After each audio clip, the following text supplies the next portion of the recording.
A blessed Sabbath day, everyone. My name is Brother Kicks. Welcome to Revival of Faith Ministries. Thank you for joining our Sabbath celebration this week. Friends, we are so blessed to see all of you today. Everyone say hallelujah. Friends, we are celebrating the 5th Sabbath of May. And today's message is a very important reminder to us about our beliefs and what we choose to believe. Ang ating pag-uusapan po sa araw na ito ay isang mahalagang paalala tungkol sa ating paniniwala at mga pinaniniwalaan. But before we start, friends, join me as we open our message today with a prayer. Let us pray. Heavenly Father, Yahweh, Father, we give you thanks and praise for another Sabbath that you've given to us. Thank you for allowing us to be here in your presence to honor you through our celebration. We ask you, Father Yahweh, to guide us as we receive your word and your truth today. Fill us up with knowledge, with wisdom. Help us to understand and to accept your message with all our hearts. Grant us the willingness, the desire to obey your word all the time. Father Yahweh, let your Holy Spirit speak through me. Allow me to share and to convey your message to your people according to your will and to your purpose. Father Yahweh, may you be glorified and lifted up in all that we do today. Once again, thank you so much, Father Yahweh. We give you back all the glory and praise. All this we ask in the name of your Son, our Savior, Yahshua Messiah. Hallelujah. Hallelujah. Friends, our message today is entitled, Testing What You Hear Before You Believe. Testing what you hear before you believe.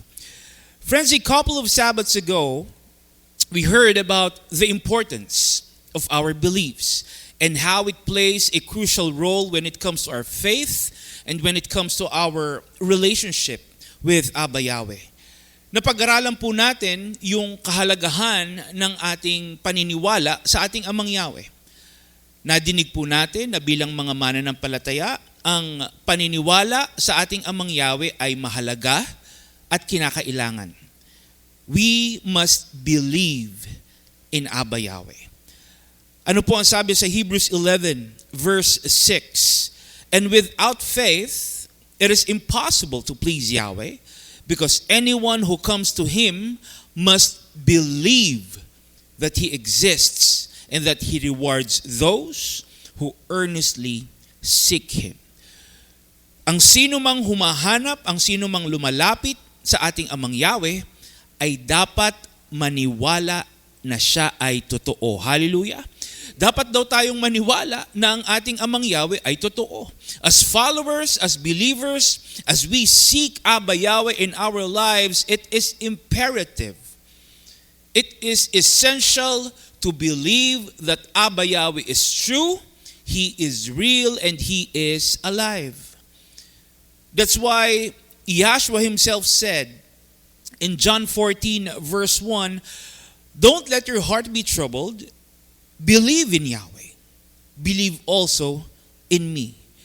Ang ating Bisaya Yeshua na mismo ang nagpapaalala sa atin na dapat tayong maniwala sa ating Amang Yahweh. Hallelujah.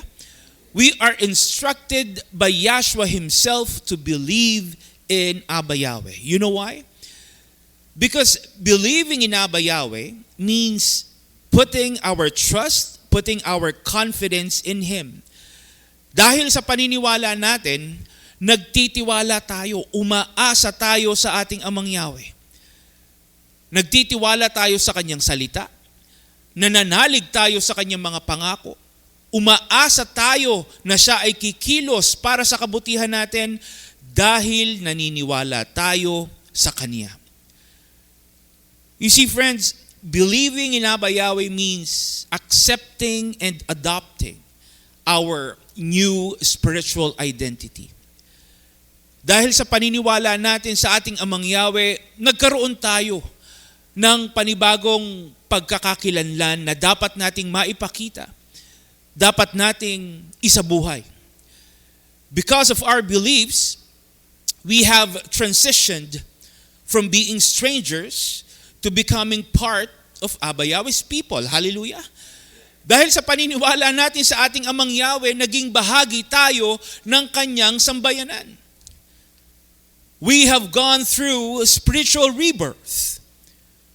We have been adopted into Abba Yahweh's family, transforming us from foreigners into citizens of Abba Yahweh's household. It says in John 1, verse 12, "But to all who believe him and accepted him, he gave the right to become children of Yahweh." Everyone say hallelujah. So dahil po sa ating paniniwala, sa ating Amang Yahweh, ano po ang nangyari mga kapatid, mga kaibigan? Nakabahagi tayo sa kanyang pamilya at sambayanan. Napasama daw tayo sa kanyang mga napili at tinawag. All who believed in Abba Yahweh, all who accepted him, was given the right to become his children. Hallelujah. You see, friends, that is how important, that is how crucial our belief is. That is how significant believing in Abba Yahweh is in our everyday life. Dahil yung paniniwala natin sa ating Amang Yahweh, mayroong epekto sa lahat ng aspeto ng ating buhay. It influences how we live. It greatly impacts who we are and what we do, especially as followers and believers. That is why we don't just believe whatever we hear. Tama po ba? Uulitin ko po. We don't just believe whatever we hear. We must always be cautious with what we believe in. Dapat po hindi lang tayo basta naniniwala. Dapat maingat nating inaalam, maingat nating sinusuri yung mga pinaniniwalaan natin. Hallelujah. We must test, we must examine everything that we choose to accept and allow into our lives. We need to evaluate first. We need to verify anything that we consider to be true. Kaya ang sabi po mga kapatid sa 1 Thessalonians 5, verse 21, "But test all things so you can recognize what is good." Ulitin ko po mga kapatid. Test all things carefully so you can recognize what is good. Hold firmly to that which is good. Ano po ang sabi mga kapatid, mga kaibigan? Suriin daw nating mabuti ang lahat. Suriin nating mabuti ang lahat ng bagay para malaman daw natin kung ito ba ay mabuti. Para malaman natin kung ito ba ay mula sa ating Amang Yahweh. Hallelujah. At kasama po sa dapat nating suriin ay yung mga pinaniniwalaan natin. We need to make sure that the things we hear and the things we choose to believe in are right and good. Tama po. Dapat yung pinaniniwalaan natin, hindi lang totoo. Dapat ito din ay tama at mabuti. We need to ensure that our beliefs are based and aligned with Abba Yahweh's truth. Hallelujah. Remember, mga kapatid, mga kaibigan, keep this in mind. We are accountable for what we believe in. You are accountable for what you believe in. We hold accountability for the beliefs we accept and embrace in our lives. Pananagutan po natin. Pananagutan natin ang anumang pinahihintulutan nating makapasok sa ating buhay. At kasama po doon yung mga pinapakinggan at pinaniniwalaan natin. Kaya dapat po, yung lahat ng paniniwala natin ay naaayon sa ating Amang Yahweh. Dapat yung pinaniniwalaan natin ay nakabase sa kanyang salita at katotohanan. We must not allow our beliefs to be deceived, to be corrupted, and to be misled. Kaya ang sabi po sa 1 John 4 verse 1, "Dear friends, do not believe every spirit, but test the spirits to determine if they are from Yahweh. because many false prophets have gone out into the world. So wag daw po tayong basta-basta maniniwala. Wag daw tayo basta-basta maniniwala sa mga nagsasabi na ang kanilang mga ipinapangaral ay mula sa banal na espiritu o nagmumula sa ating Amang Yahweh. Because the truth is, not everything we hear is from Abba Yahweh. Do you believe that? Not everything we hear is from Abba Yahweh. Not everything said to us is by the Holy Spirit. Kaya nga tayo po ay pinapaalalahanan. Kaya tayo po ay pinag-iingat. Dahil patuloy na kumikilos ang kaaway. Believe me, mga kapatid, mga kaibigan. Patuloy na kumikilos ang kaaway para tayo ay malinlang. Para tayo ay madala sa kamalian at kasalanan. Tama po ba? And you know what? Gagamit ang kaaway ng mga tao na magpapahayag ng mga katuruan na hindi ayon sa ating Amang Yahweh para ilihis tayo sa katotohanan. That is why we must be careful. We must be careful of what we hear and what we listen to. We must be cautious with what we believe in. Dahil nagagamit po ito ng kaaway. The enemy often inject lies. The enemy often inject deception in our hearts and minds through our ears to lead us away from Abba Yahweh. The enemy wants to mislead us. He wants to create confusion in us. The enemy wants to weaken our faith by inserting false messages and deceptive teachings into what we hear. Ito yung ginagamit ng kaaway. Ito yung gusto ng kaaway na paniwalaan natin. You know why? Dahil alam po ng kaaway, yung mga maling katuruan na gusto niyang marinig natin, na pilit niyang ipinapasok sa puso at isip natin, ay lalabas at makikita sa mga kilos at gawa natin. Tama po ba? The enemy knows that the lies he injects through our ears will be reflected through our actions. The enemy knows that what we hear has the ability to influence our thoughts, our beliefs, and our actions. Kaya ang gusto po ng kaaway, malinlang tayo at maniwala tayo sa mga mali at makasalanang bagay na pinaririnig niya sa atin. Para ito din po ang isapamuhay natin. Remember that. Friends, this is what will happen if we are not careful. This is what will happen if we are not careful of what we listen to. We will live out the false messages and deceptive teachings of the world if we are not cautious with what we believe in. Ganito ang mangyayari kapag hindi natin inalam, kapag hindi natin sinusuri yung mga pinakikinggan at pinaniniwalaan natin. Tama po ba? You see, people are like sponges. People are like sponges. People tend to absorb. People tend to take in whatever they hear. Tama po? We don't usually screen or filter what gets through our ears or what we get to hear. And the thing is, you can't unhear once you heard it. Tama po ba? You can't unhear once you heard it. Friends, sponges absorb everything they come into contact with. Tama po ba?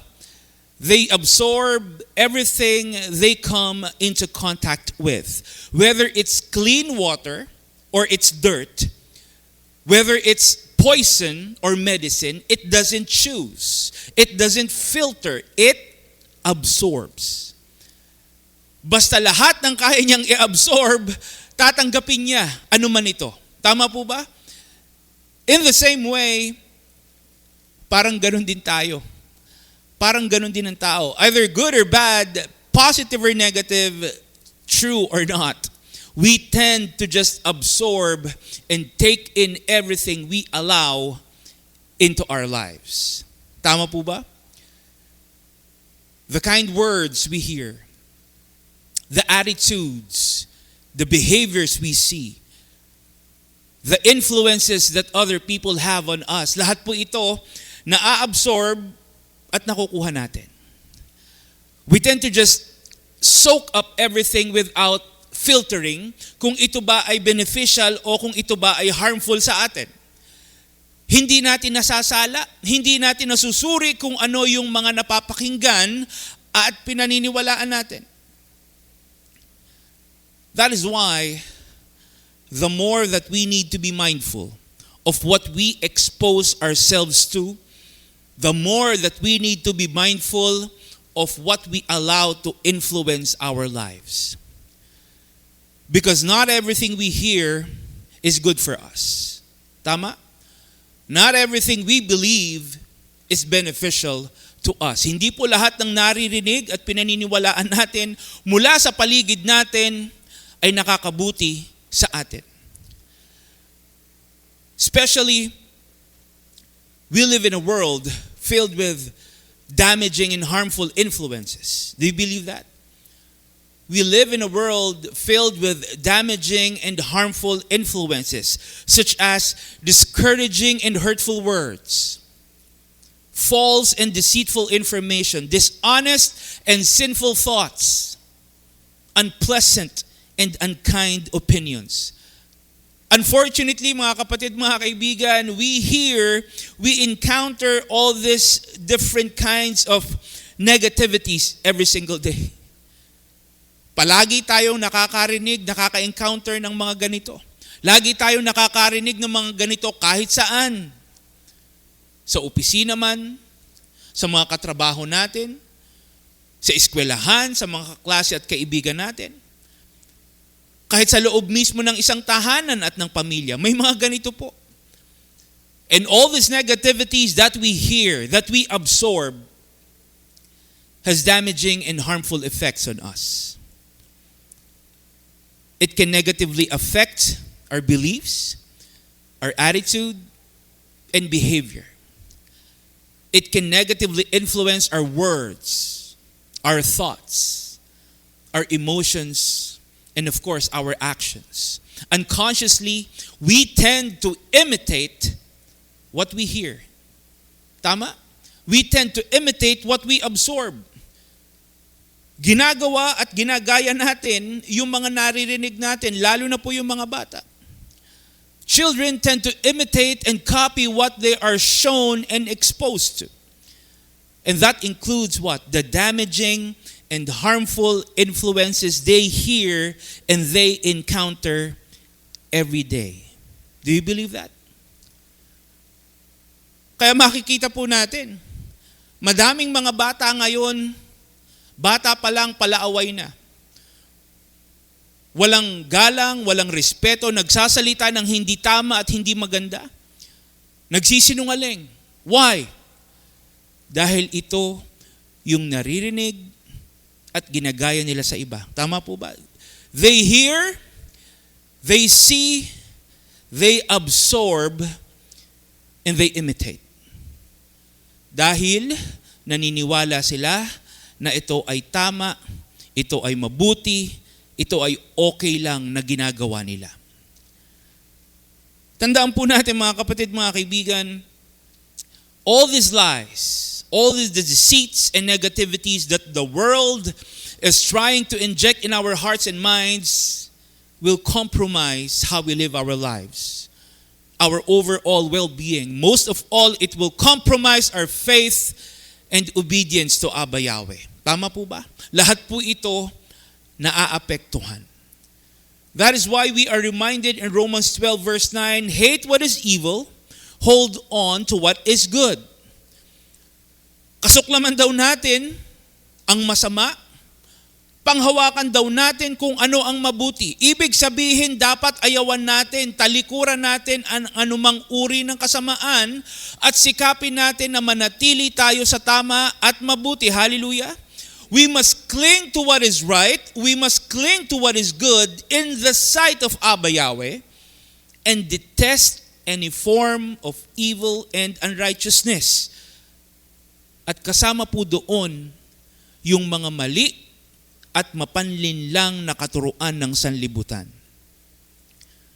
We must reject, we must detest these kinds of deceitful, corrupt, and sinful teachings of the world, especially as followers and believers who knows the truth of Abba Yahweh. Hallelujah. We must reject evil. We must detest deceitful, corrupt, and sinful teachings of this world as followers and believers who knows the truth of Abba Yahweh. Bilang mga mananampalataya na nakakaalam ng katotohanan ng ating Amang Yahweh, dapat nating layuan, dapat nating talikuran ang mga ganitong klaseng katuruan ng sanlibutan. Huwag po nating hayaan na ito ay makapasok sa ating buhay, sa ating pamilya, sa ating sambahayan. Let us not allow the lies and deceits of the world to corrupt and influence our beliefs and our lives. Don't let the false and deceptive teachings of the world compromise your faith and your obedience to Abba Yahweh. Kaya sabi po sa 1 John chapter 2 verse 15, don't love the world or anything that belongs to the world. If you love the world, you cannot love the Father. Huwag daw nating ibigin ang sanlibutan.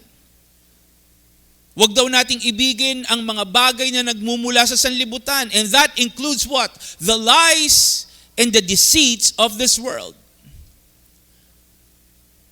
We must not embrace, we must not accept what the world wants us to hear and believe in. Huwag po tayong makibahagi sa mga ganitong gawa ng sanlibutan dahil ilalayo tayo nito sa ating Amang Yahweh. Tama po ba? Remember friends, not everything that looks good, not everything that looks true is from Abba Yahweh. Not everything that looks good and true is from Abba Yahweh. Hindi lahat ng bagay na mukhang tama, na mukhang totoo ay mula sa ating Amang Yahweh. Not everything that sounds convincing or looks attractive, innocent or harmless is truly from Abba Yahweh. Tama po ba? Don't just believe at face value. Because not everything that looks good, convincing, attractive, innocent, and harmless at face value is from Abba Yahweh. In fact, ang sabi po sa 2 Corinthians 11:14-15, even Satan changes himself to look like an angel of light. So it does not surprise us if Satan's servants also make themselves look like servants who work for what is right. Ano po ang sabi mga kapatid? Kahit ang kaaway daw po, kayang magpanggap na siya ay mula sa ating Amang Yahweh. Tama po ba? The enemy can disguise himself as good, harmless, and innocent. Para saan? To deceive us. To take us away from Abba Yahweh. Tama po ba? And not only that, ano pa po ang sabi mga kapatid? Even those people that the enemy is using to spread lies, to propagate deceitful teachings are what? Disguising themselves as good and righteous. Tama po ba? Pinagmumukha nila na sila ay nasa tama at sa katotohanan. That's why, like we said, we must be careful. We must be cautious. We must protect ourselves from the enemy's trick and deception. We must guard. We must defend our faith from the lies and deceits of the world. Tama po ba? Huwag nating hayaan na malinlang ng sanlibutan ang ating pananampalataya. Huwag nating hayaan na manidlan tayo ng kaaway papalayo sa ating Amang Yahweh. Hallelujah! That's why it says in Colossians 2 verse 8, don't let anyone fool you by using philosophy and empty deceit. These arguments may sound wise, but they are only human teachings. They come from the powers of this world and not from Yahshua. Ano po ang sabi, mga kapatid, mga kaibigan? Huwag daw nating hayaan na tayo ay madaya, malinlang ninuman sa pamamagitan ng walang kabuluhang katuruan na naaayon sa mga tradisyon ng tao at alituntunin ng mundo. We must not allow ourselves to be fooled by the enemy. We must not allow ourselves to embrace the deceitful ways and teachings of the world. Huwag nating hayaan na mangibabaw sa atin yung panlilinlang ng sanlibutan. Huwag nating bigyan ng pagkakataon ang kaaway na linlangin tayo. Instead, let us make sure that everything we accept, everything we allow in our lives is according to Abba Yahweh. Hallelujah! Siguraduhin po natin, mga kapatid, mga kaibigan, na lahat ng pinahihintulutan natin na makapasok sa ating puso, sa ating isip at sa ating buhay ay naaayon sa ating Amang Yahweh. Let us make sure that everything we choose to embrace, everything we believe in is always aligned with Abba Yahweh's word and His commands. Friends, let us test every voice, examine every truth, and ensure that what we hear and hold on to is from Abba Yahweh. Siguraduhin natin na ang pinakikinggan natin ay ang tinig ng ating Amang Yahweh. Hallelujah! Siguraduhin natin na ang ating pinaniniwalaan ay naaayon sa Kanyang mga salita at katotohanan. Siguraduhin natin na ang pamumuhay natin ay may pagsunod sa mga alituntunin ng ating Amang Yahweh at hindi ng sanlibutan. Siguraduhin po natin na yung pamumuhay natin ay ayon at alinsunod sa mga halimbawa at katuruan ng ating Misaya Yeshua at hindi ng sanlibutan. It says in Romans 12 verse 21, do not be overcome by evil, but overcome evil with good. Huwag daw po tayong padadaig. Huwag daw tayong papatalo sama-sama. Ibig sabihin sa bawat aspeto ng ating pamumuhay, dapat huwag nating hayaang mangibabaw sa atin ng kasamaan. Hallelujah! Ibig sabihin, huwag tayong makikinig sa anumang bulong o sinasabi sa atin ng kaaway. Huwag po tayong pahihikayat sa anumang tawag o paanyaya sa atin ng sanlibutan. Sa halip, mga kapatid, mga kaibigan, patuloy nating gawin kung ano ang tama. Patuloy nating gawin kung ano ang mabuti sa paningin ng ating Amang Yahweh. Hallelujah! Deuteronomy 6 verse 18 says, do what is right and what is good in the sight of Yahweh. You know why? Because if we are focused on living according to Abba Yahweh's word and commands, if we are focused on living out His will and His purpose, friends, if we fix our hearts and minds on doing things that are pleasing and acceptable to Abba Yahweh, we will not hear, we will not believe the lies and deceits of the enemy. Hallelujah! Kapag nakatuon yung puso mo, kapag nakatuon yung isip mo sa mga bagay na nakalulugod at nakapagbibigay ng karangalan sa ating Amang Yahweh, hindi mo pakikinggan, hindi mo paniniwalaan yung bulong sa iyo ng kaaway. Kapag itinuon natin yung ating sarili sa paggawa ng tama at mabuti, ayon sa ating Amang Yahweh, mga kapatid, mga kaibigan, hindi tayo tutulad, hindi tayo makikiayon sa mga gawi at pamamaraan ng sanlibutan. Hallelujah! Kaya ang sabi po sa Romans 12 verse 2, do not conform to the pattern of this world, but be transformed by the renewing of your mind. Then you will be able to test and approve what Yahweh's will is. His good, pleasing, and perfect will. Ano po ang sabi mga kapatid, mga kaibigan? We will be able to test. Wag daw nating tularan, wag daw tayong umayon sa gawi at pag-uugali ng sanlibutan. Instead, we must let Abba Yahweh renew us, transform us, para daw saan? So we will be able to test everything. So we will be able to embrace Abba Yahweh's will in our lives. Hallelujah! Hayaan daw natin baguhin tayo ng ating Amang Yahweh. Hayaan natin baguhin tayo ng ating Amang Yahweh upang masiyasat natin ang lahat ng bagay.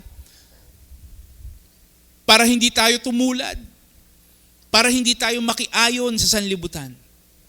Para matukoy natin kung ano ang kalooban ng ating Amang Yahweh. We are to test everything, know what Abba Yahweh's will is, so that our choices and decisions, our deeds and actions, our standards and beliefs are always aligned with what Abba Yahweh is telling us to do. Hallelujah! Para po ang lahat ng gagawin natin, lahat ng sasabihin natin, lahat ng iisipin at pipiliin natin ay alinsunod sa kalooban at kagustuhan ng ating Amang Yahweh. Friends, a great example is King Josiah. King Josiah was a significant and remarkable king of the ancient kingdom of Judah. He became king at the age of 8 and he was the son of King Amon. So, bata pa lang po, naging hari na si King Josiah. Now, during his 18th year as king, King Josiah ordered for the repair, for the renovation of the temple. Ipinaayos po ni Haring Josiah yung templo ng ating Amang Yahweh dahil ito po ay napabayaan at nasira na. Now, during this time, mga kapatid, mga kaibigan, the high priest serving in the temple was Hilkiah. And before the renovation started, Hilkiah found the book of the law in the temple, which had been neglected and forgotten for a very long time. So nakita po ni Hilkiah yung aklat ng kautusan na nakatago sa loob ng templo at ito po ay ibinigay niya kay Shaphan. Si Shaphan po ay kalihim o secretary ni Haring Josiah. Shaphan went to King Josiah, showed him the book of the law and read it to him. At habang binabasa po ni Shaphan yung aklat ng kautusan, lubos po na nalungkot si Haring Josiah. He was troubled. He was deeply saddened when he heard about Abba Yahweh's laws. Why? Because it made him realize how distant the people was from Abba Yahweh. And as a sign of mourning and extreme grief, King Josiah tore his garments because he realized how far the people had departed from Abba Yahweh's commandments. Ito po ay labis na ikinalungkot ni Haring Josiah dahil nakita niya yung kasamaan at makasalanang pamumuhay ng mga tao. That is why through Abba Yahweh's direction and guidance, King Josiah turned things around. King Josiah turned things around and did what was right and good in the sight of Abba Yahweh. Hallelujah. Ginawa ni Haring Josiah yung tama at mabuti ayon sa narinig niyang mga kautusan ng ating Amang Yahweh. Friends, King Josiah demonstrated a heartfelt commitment to follow Abba Yahweh's laws. He sought true repentance, true renewal. He made a conscious decision to live according to Abba Yahweh's will. Pinili po niyang maniwala. Pinili niyang maniwala, higit sa lahat, isabuhay yung mga narinig niyang kautusan ng ating Amang Yahweh. King Josiah refused to follow the sinful ways of his ancestors, particularly his father and his grandfather. He took strong, bold steps, implementing religious reforms to restore true worship of Abba Yahweh in the land. Ano po ang mga ginawa pa ni Haring Josiah? He removed idols, tore down pagan altars, reinstituted the celebration of Abba Yahweh's feasts, signifying his dedication, his commitment to bring the people back to faithfulness and obedience to Abba Yahweh. Hallelujah! Ginawa ni Haring Josiah ang lahat ng ito dahil sa narinig niyang mga kautusan ng ating Amang Yahweh. King Josiah did not allow the wicked legacy of his ancestors to compromise and negatively influence his faithfulness and obedience to Abba Yahweh. Hallelujah! He chose to reject the sinful ways of his father, of his grandfather, to live a life that is honoring to Abba Yahweh. Let us read 2 Chronicles 34, verse 31. It says, after Josiah had finished reading, he stood in the place reserved for the king. He promised in Yahweh's name to faithfully obey Yahweh and to follow his laws and teachings that were written in the book. Everyone say hallelujah. Kesa talikuran, kesa tularan yung mga masasamang gawain at maling pamamaraan ng kanyang ama. Ano pong ginawa ni Haring Josiah? Pinili niya na makinig, maniwala, at mamuhay ayon sa ating Amang Yahweh. Hallelujah! If we think about it, mga kapatid, mga kaibigan, if we think about it, King Josiah could have just ignored, he could have just rejected Abba Yahweh's laws when it was being presented to him. Tama po ba? Pwede naman niyang hindi pakinggan, pwede naman niyang hindi sundin yung mga kautusan ng ating Amang Yahweh. The thing is, he could have just disregarded the whole idea and just let his people continue to be unfaithful and disobedient to Abba Yahweh just like how it was for many years. Dahil mas madali. Tama po ba? Mas madali dahil wala silang iibahin, wala silang babaguhin, wala silang kailangan sundin. But you know what? The thing is, nung dinala kay Haring Josiah, yung mga kautusan ng ating Amang Yahweh, King Josiah didn't just hear Abba Yahweh's laws. King Josiah didn't just hear Abba Yahweh's laws. King Josiah heard what Abba Yahweh wanted him to hear because he chose to listen with his heart. Hallelujah. King Josiah didn't just hear Abba Yahweh's laws. He heard what Abba Yahweh wanted him to hear because he chose to listen, to hear Abba Yahweh with his heart. Kaya nga nung narinig niya yung mga kautusan ng ating Amang Yahweh, mayroong realization. Nung narinig niya yung mga kautusan ng ating Amang Yahweh, may repentance, may transformation. Dahil pinili ni Haring Josiah na makinig at maniwala sa ating Amang Yahweh. Instead of embracing his father's wicked and sinful ways, King Josiah lived out and followed the righteous ways and examples of his ancestor, King David, which signified his desire to live a life of faithfulness and obedience to Abba Yahweh. Let us read that in 2 Kings 22 verse 2. It says, he did what was pleasing in Yahweh's sight and followed the example of his ancestor David. He did not turn away from doing what was right. Hallelujah! Si Haring Josiah po ay patuloy na naging nakalulugod sa paningin ng ating Amang Yahweh.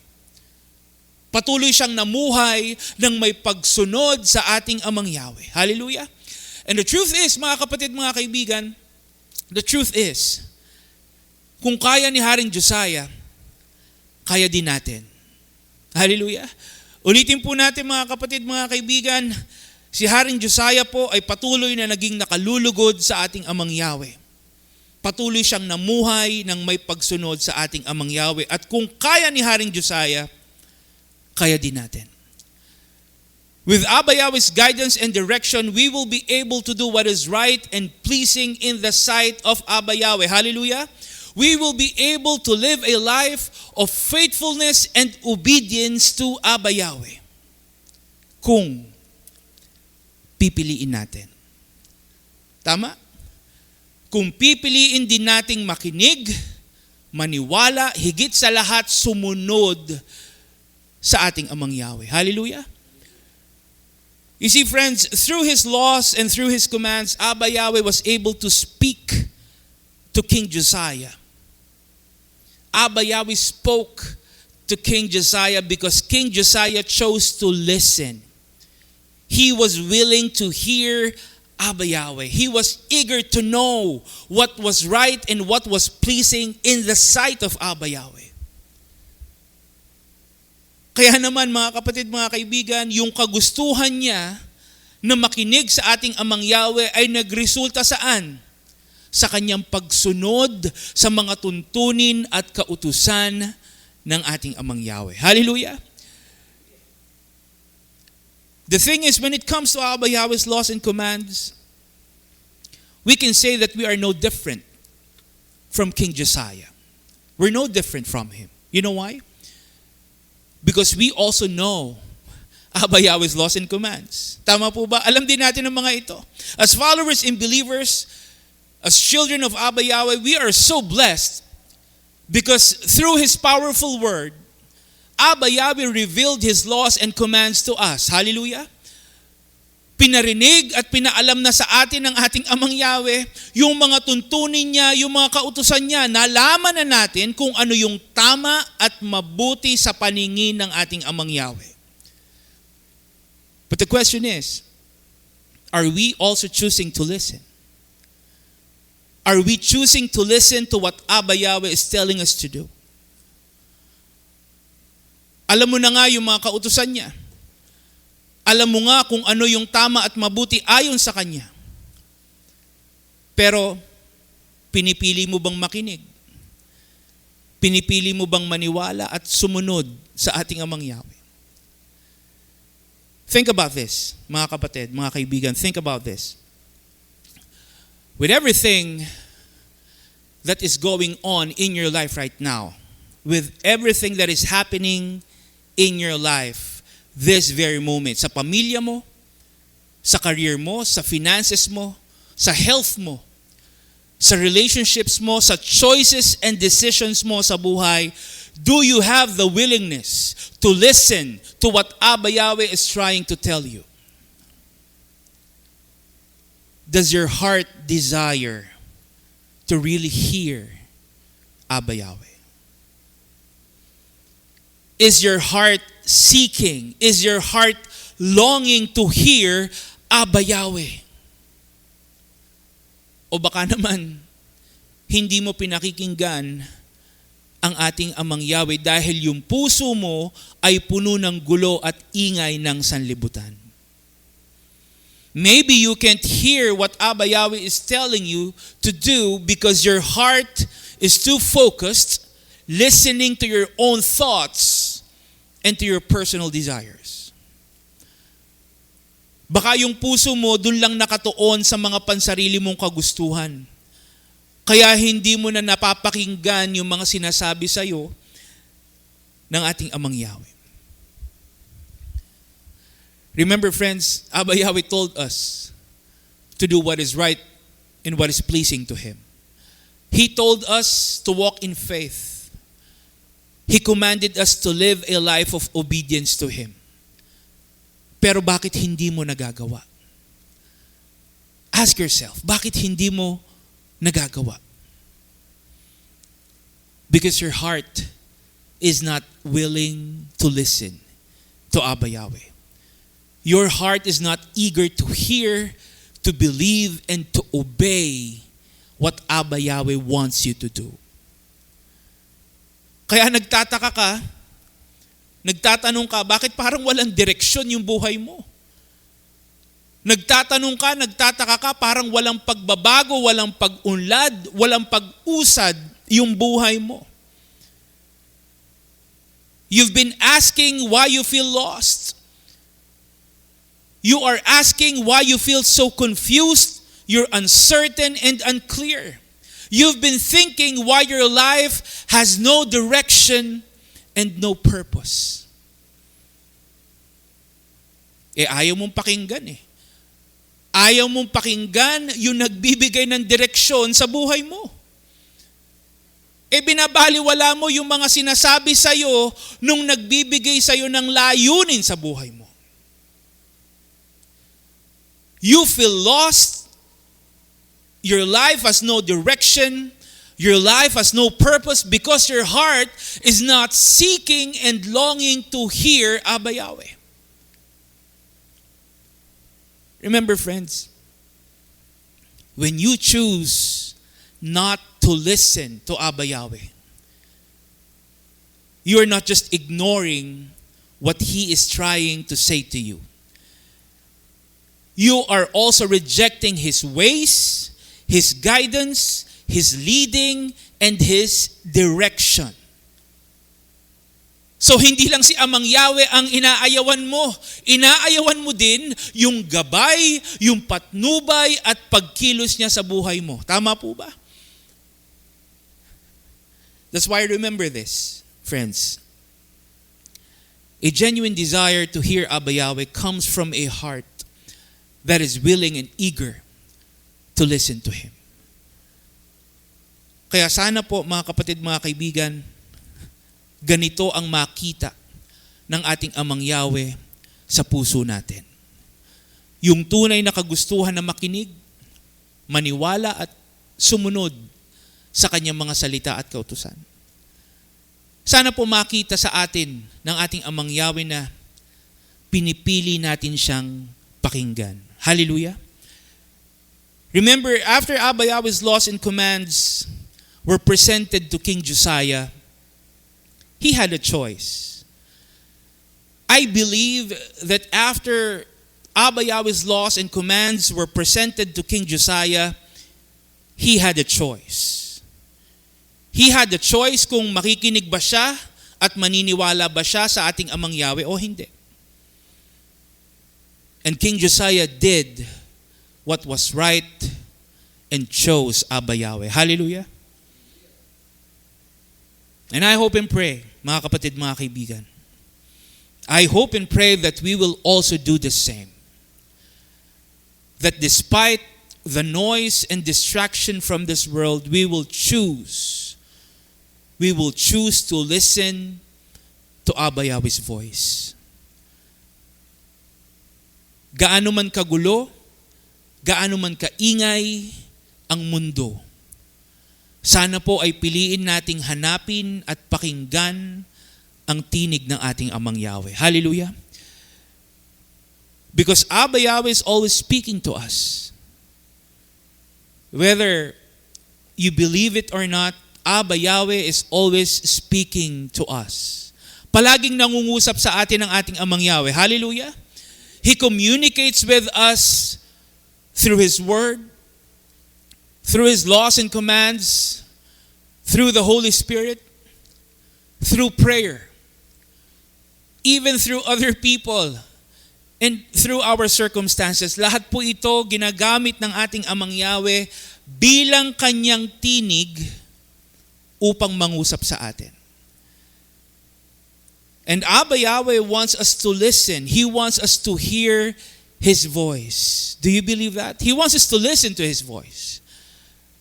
He wants us to hear His voice in our lives because Abba Yahweh's voice provides direction in times of doubt and uncertainty. His voice provides comfort in moments of pain and distress. It provides clarity amidst conflict and confusion. Hallelujah. Kapag nakutuon tayo at nakikinig tayo sa tinig ng ating Amang Yahweh, nararamdaman din natin yung pagkilos niya sa buhay natin. When we choose to listen, to hear Abba Yahweh's voice, friends, we are allowing Him to communicate His love, His joy, His peace, His guidance, His mercy and grace in our lives. Hallelujah. Kaya anuman po ang ating sitwasyon, anuman ang ating kinakaharap at pinagdaraanan sa buhay, nawa, mga kapatid, mga kaibigan, piliin pa rin nating hanapin at pakinggan ang tinig ng ating Amang Yahweh. Hearing Abba Yahweh's voice is not just a passive act of listening to an actual sound. Ulitin ko po, mga kapatid. Hearing Abba Yahweh's voice is not an passive act of just listening to an actual sound. It is a powerful, intentional, sincere, purpose-driven act of aligning ourselves with Abba Yahweh. Hallelujah. Kaya nga dapat puso ang itinutuon natin sa ating Amang Yahweh, hindi lang ang ating pandinig. Dapat ang nakatuon sa Kanya yung puso natin. Hallelujah. That's why we are commanded to test everything first before we believe. So we can be sure that the voice we hear is Abba Yahweh's. Para makasigurado tayo na siya nga ang pinaniniwalaan at sinusunod natin. Friends, choosing to listen to Abba Yahweh is an act of sacred surrender that transforms our everyday lives. That is why let us intentionally quiet the noise of this world. Let us intentionally quiet the noise of this world and purposely tune our hearts to Abba Yahweh's voice. Let us deliberately silence any distraction and actively focus on hearing what Yahweh is telling us to do. Huwag nating hayaan na mahigitan at matabunan ng ingay ng sanlibutan yung tinig ng ating Amang Yahweh sa ating buhay. We need to make sure that Abba Yahweh's voice is heard loudly. We need to make sure that Abba Yahweh's voice is heard clearly in every aspect of our lives. Hallelujah! Dapat panatiliin nating matatag, malinaw at malakas yung tinig ng ating Amang Yahweh sa bawat aspeto ng ating buhay upang patuloy din tayong makapamuhay ng may pagsunod at naaayon sa Kanya. Hallelujah! Remember, friends, we cannot truly live in obedience to Abba Yahweh unless we are able to clearly hear His voice in our lives. Because obedience to Yahweh relies on our ability to hear His voice, showing us what to do and directing us where to go. Do you believe that? Basahin po natin yan sa Isaiah 30 verse 21. It says, "Your own ears will hear Him. Right behind you a voice will say, 'This is the way you should go, whether to the right or to the left.'" Everyone say hallelujah. So may boses daw, mga kapatid, mga kaibigan. May boses daw tayong maririnig na gagabay sa atin. We will hear a voice telling us the way we should go. Kaninong tinig daw po yung maririnig natin na gagabay sa atin? Sa ating Amang Yahweh. Hallelujah. So patuloy na nangungusap sa atin ang ating Amang Yahweh para gabayan tayo. Para tulungan tayo. Para ipaalam sa atin kung ano ang dapat nating gawin. Hallelujah. But the thing is, Abba Yahweh will be able to do this if we will tune our hearts on His voice. If we will focus on what Abba Yahweh is telling us to do. Abba Yahweh will be able to guide us where we should go if His voice is heard loudly and clearly in all aspects of our lives. Hallelujah. Magagabayan tayo ng ating Amang Yahweh kung patuloy nating naririnig at pakikinggan ang kanyang tinig sa ating buhay. The question is, are we really listening to Abba Yahweh? Are we willing to listen and to hear Abba Yahweh's voice? O baka naman, mga kapatid, mga kaibigan, nagbibingi-bingihan ka. Baka naman sadyang ayaw mo lang pakinggan ang tinig ng ating Amang Yahweh. Remember, friends, we are called to seek Abba Yahweh continually. Hallelujah. We are to seek Abba Yahweh continually. And that includes seeking to hear Abba Yahweh's voice. Seeking Abba Yahweh includes seeking to hear His voice. Imbis na ayawan natin yung tinig ng ating Amang Yahweh, dapat patuloy natin itong sikapin na marinig at sundin sa araw-araw nating pamumuhay. We are called to carefully test everything. We are commanded to test everything. And that includes testing everything we hear to make sure that we are listening only to Abba Yahweh. Hallelujah. Dapat siguraduhin natin na yung tinig lamang ng ating Amang Yahweh ang pinakikinggan natin, pinaniniwalaan natin, at sinusunod natin. Of course, we are given free will to choose what we want to hear. We are given free will to choose what we want to believe in. Meron tayong kalayaan na makapamili. But also keep in mind that we are responsible for whatever we choose. Tama po ba? We are responsible for whatever we choose, and there will be consequences. There will be consequences. Our choices entails consequences. In our choices, our beliefs carry accountability. Pananagutan po natin yan. That's why we must ensure that our beliefs remain pure and uncorrupted. We need to make sure that our beliefs are not flawed or misguided. We must not allow our beliefs to be compromised, to be corrupted. That is why, as followers and believers, it is imperative that we practice discernment. We practice discernment by testing what we hear before accepting it as truth. It is essential. It is imperative that we carefully test, examine everything to ensure that it reflects only Abba Yahweh's truth. Hallelujah. Let us not allow our beliefs to be deceived and misled by making sure that they are always aligned and rooted in Abba Yahweh's truth. Suriin nating mabuti ang lahat. Piliin natin kung ano ang tama. Pakinggan at sundin natin ang tinig ng ating Amang Yahweh. Pakaingatan natin ang katotohanan na ipinagkatiwala niya sa atin. Remember, friends, not everything we encounter is right and true. Not everything presented to us is good and righteous. That is why with Abba Yahweh's help, with His guidance, with His leading and His wisdom, let us reject what is from the world.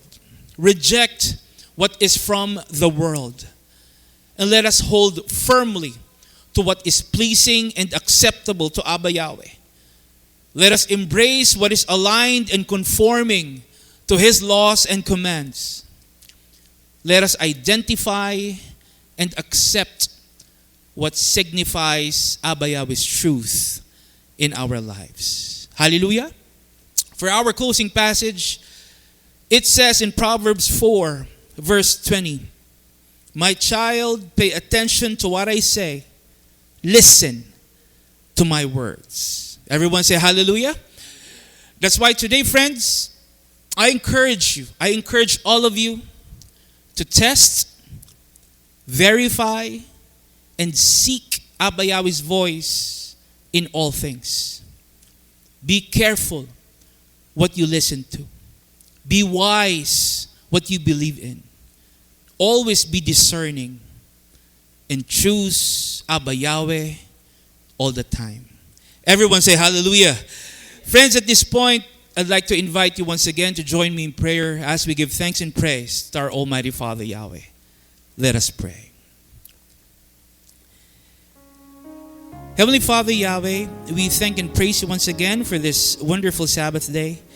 Thank you for the opportunity to gather in your presence to praise and worship your mighty and powerful name. Thank you, Father Yahweh, for your message that we received today. And with humble hearts, we ask you, Father Yahweh, to grant us your wisdom, discernment, for us to test every voice, every message, and every word that comes our way. Help us, Father Yahweh, to always seek your truth and to hold fast to what aligns with your word and your spirit, even when things seem unclear and circumstances look uncertain. Father Yahweh, please guard our hearts, guard our minds from any deception, and give us the clarity to recognize your voice among the disruption and noise of this world. Help us to carefully verify what we hear, so our faith will remain rooted in your truth. May we always seek your guidance and not be swayed by misleading words and false teachings. Let your Holy Spirit lead us and guide us into all truth. And please continue to fill us up with your patience as we continue to seek and discern your voice. Thank you so much, Father Yahweh, for your guidance, for your leading, and your direction. We pray all this in the name of your Son, our Savior, Yahshua Messiah. Hallelujah. Hallelujah. Again, friends, thank you so much for joining our Sabbath celebration today. May Abba Yahweh bless you and fill you with His love, His joy and peace, always and in always. A blessed and a meaningful Sabbath day, Revival of Faith Ministries. Hallelujah. Praise Yahweh. Let's go ahead and stand up and receive Abba Yahweh's blessings. Yavareka ka Yahweh v'yishmereka, Yair Yahweh paneveleka v'kunika, Yesa Yahweh paneveleka v'yesem leka. Shalom. May Yahweh bless you and keep you. May Yahweh make shine His face on you and be gracious to you. May Yahweh lift up His face unto you and give you peace. Hallelujah.